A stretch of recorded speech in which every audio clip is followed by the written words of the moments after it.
के पास ये 3 सेकंड वाला सबसे बड़ा, और सब लास्ट में 2-3 एग्जाम्पल जो उसका हार्ट है वो आप समझ लीजिए, फिर आपका रिपोर्ट आपके पास आ सकता है।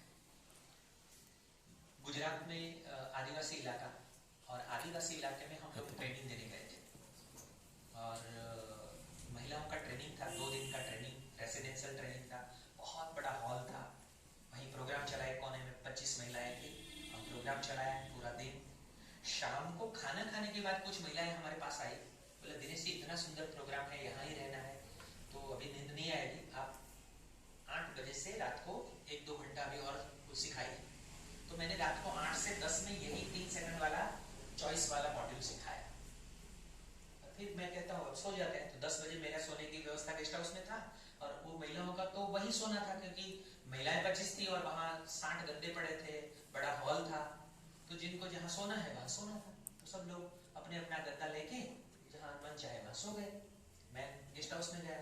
सुबह में दूसरे दिन जब 9-9:30 बजे प्रोग्राम शुरू हुआ, तो फिर से सब लोग रेडी थे, बैठे, प्रोग्राम प्रार्थना शुरू किया। फिर मेरा आदत है, मैं पूछता हूँ 2 दिन के प्रोग्राम कि कल जो सीखे थे वो कुछ काम में आया कि नहीं आया। तो 2 महिलाएं हंसी, मतलब आप क्यों हंस रहे हैं? तो कहती है साहब रात को 12 बजे हमने 3 सेकंड यूज किया।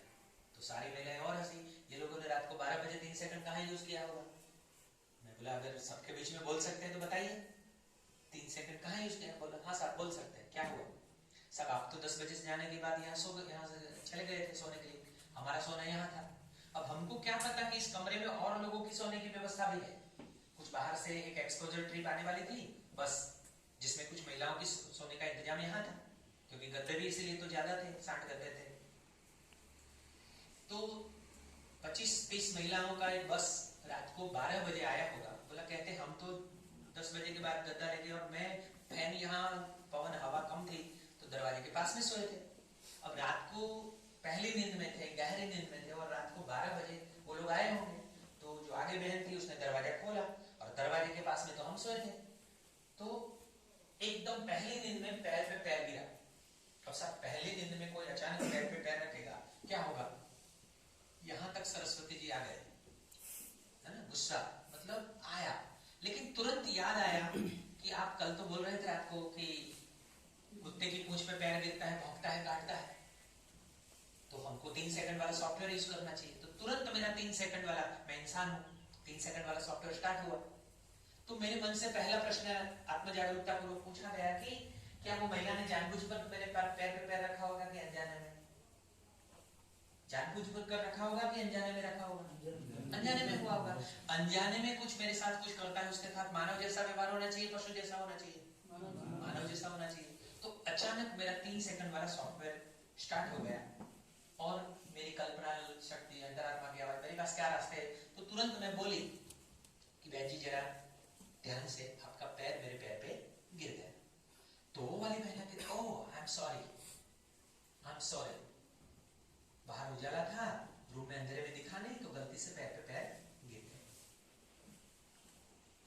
सब लाइट चालू किया, ये सारी जो 35 महिलाएं थी उनके लिए हमने सोने की व्यवस्था बनाई, और आधे घंटे में तो सब लोग फिर से सो गए।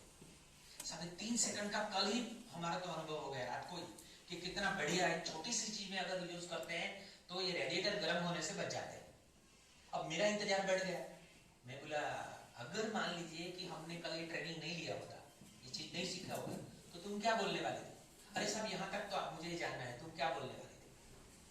कहते साहब अगर ये नहीं पता होता ना 3 सेकंड वाला, तुरंत मैं बोलने वाली थी कि अंधे है, दिखता नहीं है, तेरा पैर मेरे पैर पे गिरा। मान लीजिए आपने बॉल जोर से फेंका तो बाउंस भी कैसे आता? वो भी सामने जोर से आता। वो सामने से क्या बोलती? तुमको पता नहीं चलता है, रास्ते के बीच में सोई मरी हो, कोने में जाके सोती तो? और सबके रेडिएटर गरम, और पूरा शायद हो सकता है दिनेश जी को भी जगाना पड़ता, और 2-3 घंटे खराब हो जाते। एक हम अगर इंसान है वो समझ में आए, और इंसानियत के रूप में 3 सेकंड का सॉफ्टवेयर अगर इंस्टॉल कर दिए और उसको जीने में जो आ जाता है ना, तो छोटी छोटी चीजों में जो हमारी ऊर्जा बह जाती है ना, वो बच जाएगी। एक बार हमारे साथी सुरेश जी है, उसके घर में हम काम कर रहे थे, और उनका पत्नी है वो आम का रस निकाल रही थी मिक्सी में। गुजरात में समर में आम रस और रोटी खाने का रिवाज है हर घर में।